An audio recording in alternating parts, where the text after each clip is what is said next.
বিএনপির স্থায়ী কমিটির সদস্য মির্জা আব্বাস বলেছেন, ১/১১ ভয়াবহ পরিণতি বিএনপির চেয়ে কেউ বেশি ভোগ করেনি। যদি এই ধরনের কথাবার্তা বলতে থাকেন তাহলে বাংলাদেশ গণতন্ত্রের মুখ দেখবে না।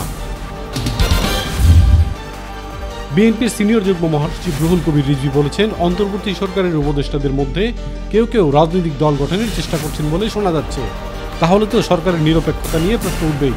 মানুষ মনে করবে অন্তর্বর্তী সরকার কোনো একটা মাস্টার প্ল্যানের মধ্যে অন্তর্ভুক্ত রয়েছে।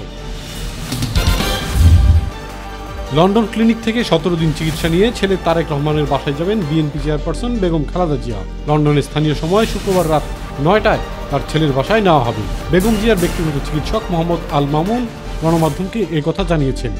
খালেদা জিয়ার লিভার প্রতিস্থাপনের বিষয়ে মেডিকেল বোর্ডের চিকিৎসকরা এখনও কোনো সিদ্ধান্ত নেননি।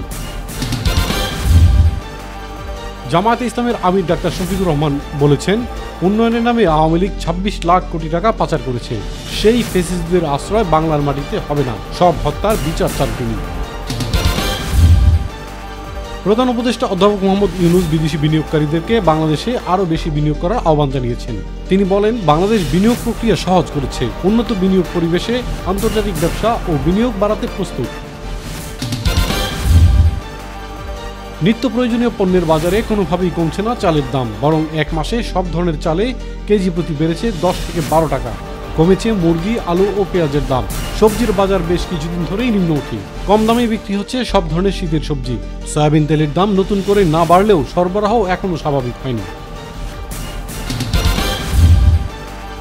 জন্মসূত্রে নাগরিকত্ব আইন বাতিলে যুক্তরাষ্ট্রের প্রেসিডেন্ট ডোনাল্ড ট্রাম্পের সই করা নির্বাহী আদেশ সাময়িকভাবে স্থগিত করেছেন দেশটির একটি আদালত। ট্রাম্পের এই আদেশ 20 ফেব্রুয়ারি থেকে কার্যকর হওয়ার কথা রয়েছে। ইউক্রেন যুদ্ধ নিয়ে রাশিয়ার প্রেসিডেন্ট ভ্লাদিমির পুতিনকে সরাসরি হুমকি দিয়েছেন ডোনাল্ড ট্রাম্প। তিনি বলেছেন, যুদ্ধ বন্ধ না করলে বাড়তি কর, মাশুল, নিষেধাজ্ঞা জারি করা হবে। তবে ট্রাম্পের এই হুমকিকে গুরুত্ব দিচ্ছে না রাশিয়া। ক্রেমলিনের মুখপাত্র দিমিত্রি পেসকভ বলেছেন, রাশিয়া যুক্তরাষ্ট্রের সাথে পারস্পরিক সম্মানজনক সংলাপের জন্য প্রস্তুত রয়েছে, তবে কোনো আলোচনার ঘোষণা দেওয়া হয়নি।